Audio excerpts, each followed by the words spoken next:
Arratsaldeon. Ia, atara euskarako liburuak. Bai, Ane? Galdera bat. Zer da Sanfaliteko gaixotasuna? Eta zuk nore entzun dozu hori? Nik ezagutzen dodaz 3 ume aukela, baina ez dakit zer da. Gaixotasuna arraro bat da, eta 50.000 umetatik batek bakarrik dauka. Eta zer gertatzen jaki? Gauzak asko egiten dituzte. Hasieran ikasten dituzten gauzak eta gero, gauza garrantzitsuagoak, adibidez, oinez ibiltzea, eskailerak igo eta jaistea. Kutsagarria da? Ez, baina ezin da sendatu. Eta gaixorik egongo dira nagusiak diranean? Bueno, hori ez da horrela, baina ez dira asko bizitzen. Lagundu behar duguz.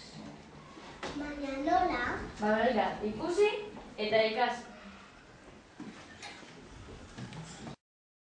Eskuetan, bizitza eskuetan, eskuetan daude gure hitzak.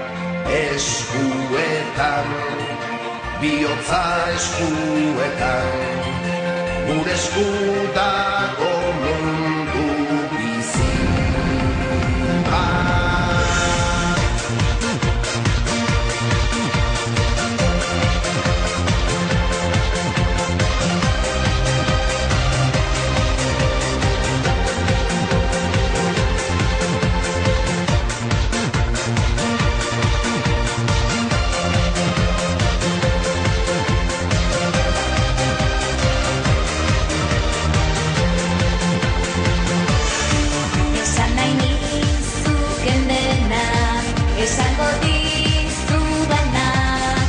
Desi hori sakonena, ala inoiz ez desana, sekreturik isilena, ala berririk onena. Desi hori sakonena, gure esku dago dena, dena eskuetan, bizitza eskuetan, eskuetan daude gure hitzak.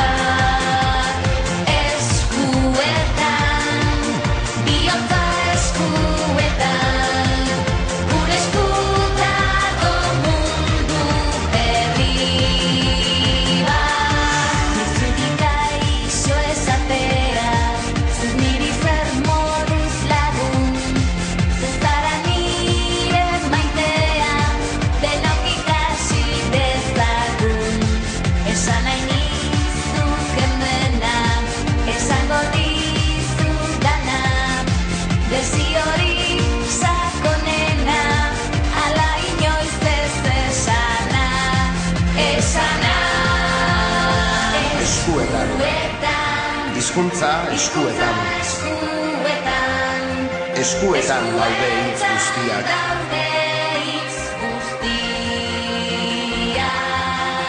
Eskuetan, bihotza eskuetan, gure esku dago mundu bizi-bizi bat. Bizi-bizi bat. Eskuetan, bizitza eskuetan, eskuetan daude gure hitzak. Eskuetan, bihotza eskuetan, gure esku dago mundua. Eskuetan. Torren apirila. 7tik 11. San Filipo. Zazoi horioa. Ospatuko dugu. Egoñazpi ikastolan gaixotasuna den umeak. Lagundu nahi dugu zaliz. Euro bat ekarriko dugu. Guztion laguntza txikiarekin. Ara izane! Izane! sendagai eta beste ume asko ere. Sendagaia topatuko dugu. Zabaldu da egun mezua! Estamos